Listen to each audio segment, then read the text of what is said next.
Hey, everybody. This is Lauren DeLisa Coleman for the Inside series here at Filmio. We're still doing just a few more interviews for Tribeca Festival. As you know, a lot have already been completed in person, but for filmmakers who have some really killer projects out here who couldn't join us at our on-set kind of location at the Roxy Hotel, we're doing some via Zoom. And I'm lucky enough to have one of those wonderful creators with me right now who's taken out her time at like immersive, like on the floor with like everybody around her. So we don't want to keep her for too long, but please join me in welcoming Tani Ikeda, who is the director behind a wonderful project, a little bit, long title. So I want to make sure I get it right because this is a really, really important project and I can't wait to hear how it came about. So the title of this wonderful piece inside of the Immersive Center, or section, I should say, is Emerging Radiance, honoring the Nikkei farmers of Bellevue. And I just love everything about this project. Tani, could you give our viewers just kind of a synopsis about this project? And then we can get into like the making of. Yeah, well, thank you so much for having me on the program. My pleasure. This is an Ancestor project. It's an AR mural illustrated by a good friend of mine, Michelle Kumata. And it's built from my father, Tani Ikeda's 26-year-old archive. So these interviews were conducted when I was about 6 years old. And there are three elders that my grandparents, they're people that my grandparents knew very well. I played with their grandchildren. Tosh, Ray, and Mitzi were members of our community. And really the intention behind this piece was to honor and celebrate the story of Nikkei strawberry farmers from our community and their resilience, and to tell the story of the Japanese American incarceration, both to educate the public. But I think first and foremost, this was a story for us. And so,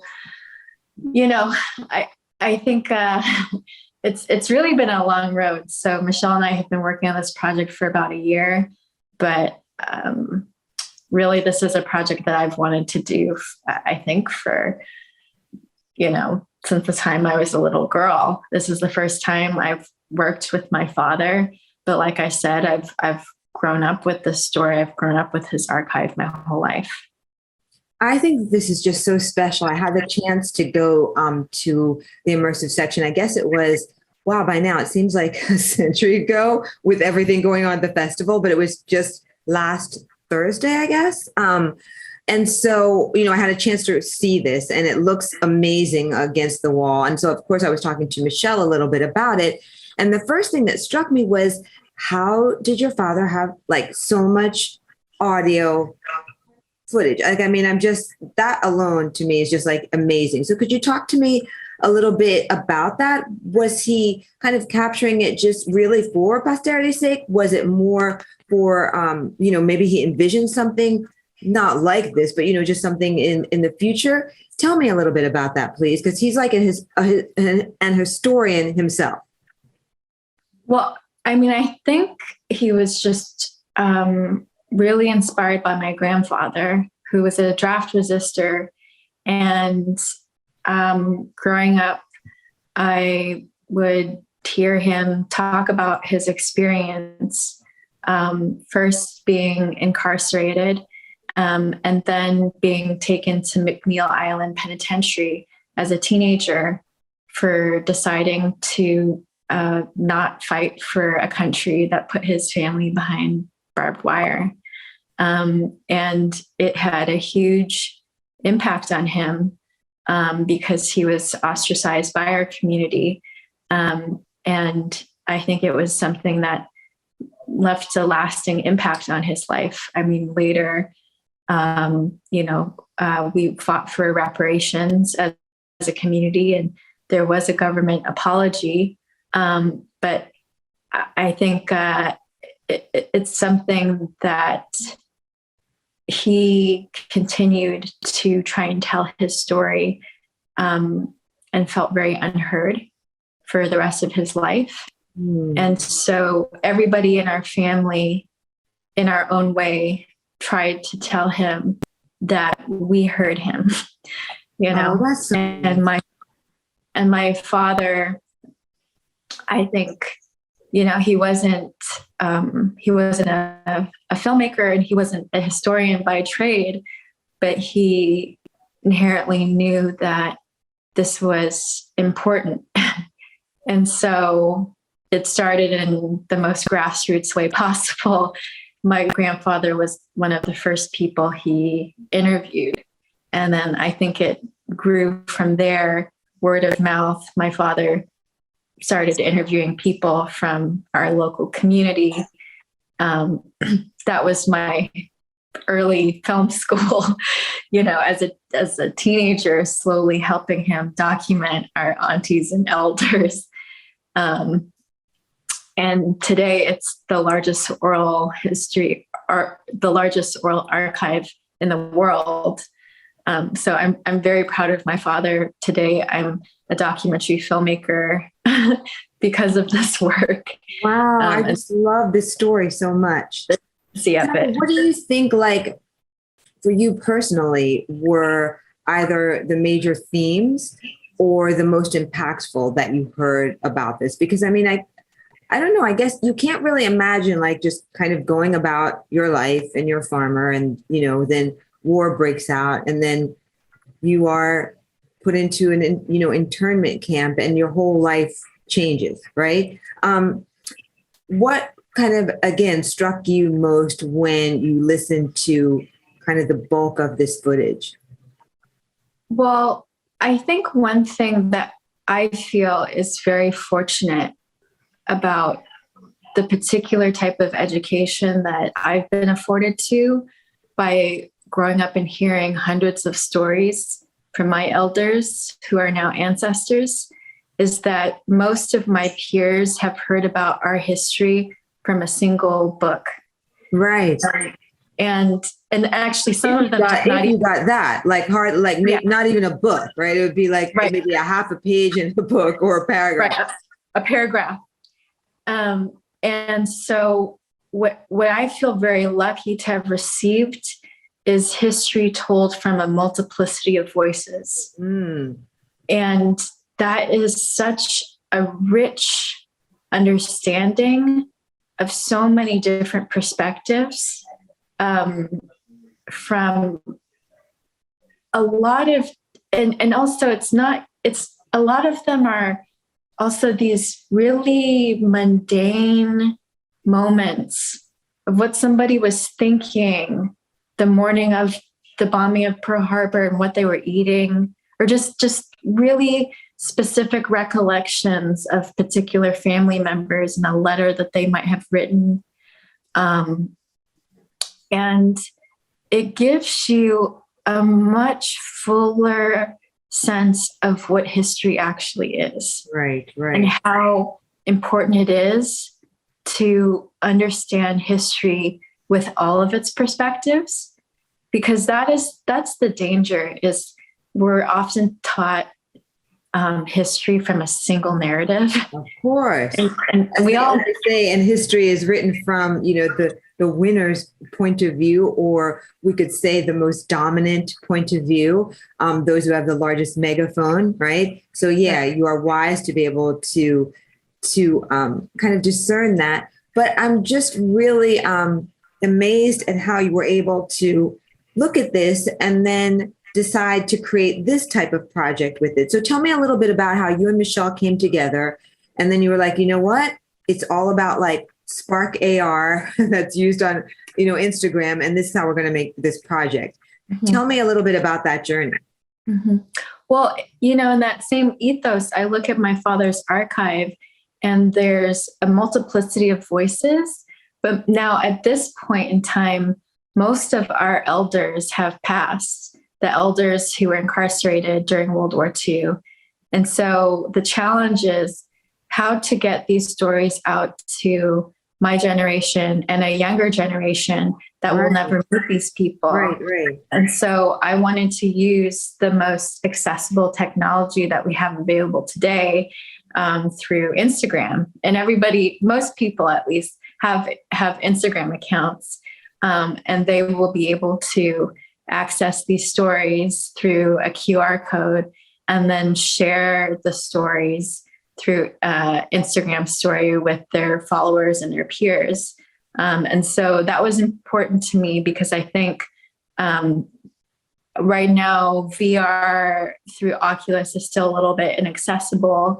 And so my feeling is I want to allow people to time travel from the past to today and into the future with these stories to be with our ancestors. That's a nice way to put it. And let me show you guys. I got this from Michelle when I was, in the immersive section, that you guys have packaged the QR tag here with seeds, which is just, such a beautiful way to kind of bring it full circle, right? Because it's all about the farmers.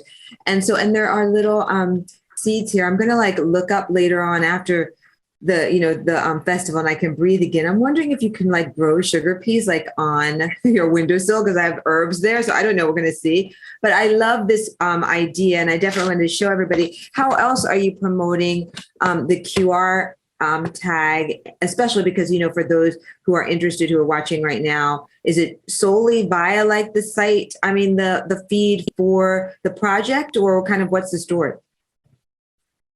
Well, we also have an AR microsite called emergingradiance.co. So people can also have a virtual experience of the AR farmhouse. So you can check that out. But going back to the seed packets, we partnered with Kitazawa Seed Company, which is the oldest Asian heirloom seed company in the US, and researched the same strain of seeds that the Nikkei farmers grew from the 1940s. Wow. So anyone who gets the seed packets will be able to grow those same Asian heirlooms that our ancestor farmers grew. And so we felt like that was another way to pass down the story. Amazing. And definitely, I usually ask this at the end, but it's so pertinent, particularly for your project. What is the Instagram handle for this project? It's emerging.radiance. Okay, great.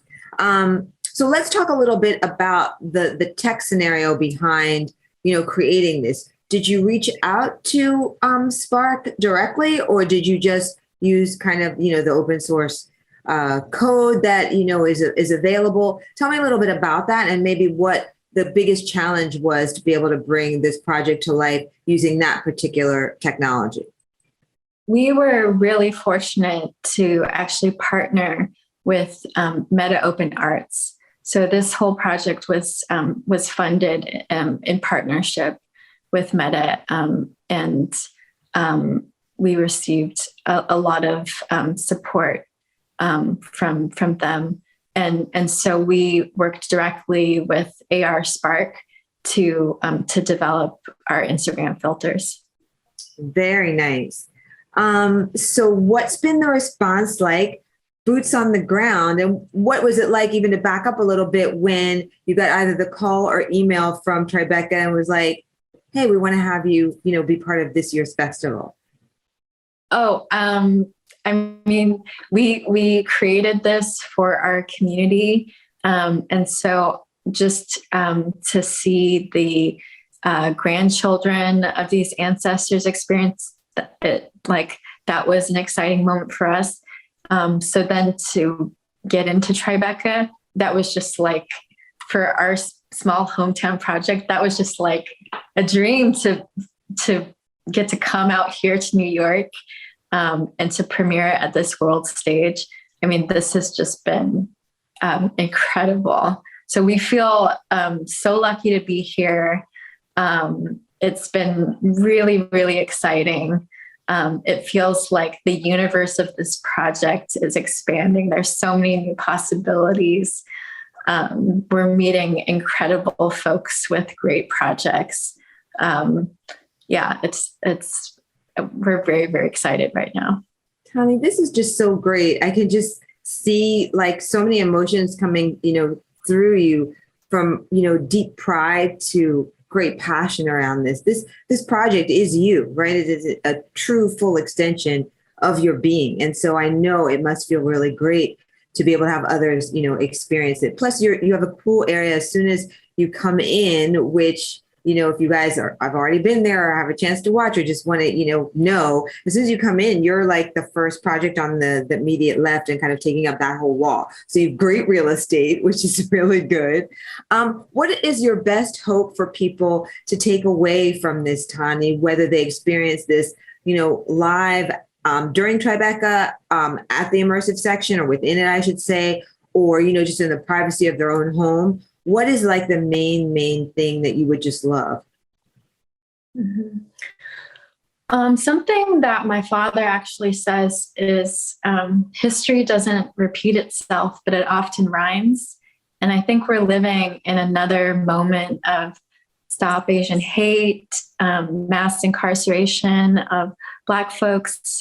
You see unaccompanied children in detention centers. And so you see so many echoes of what happened to our community in this current moment.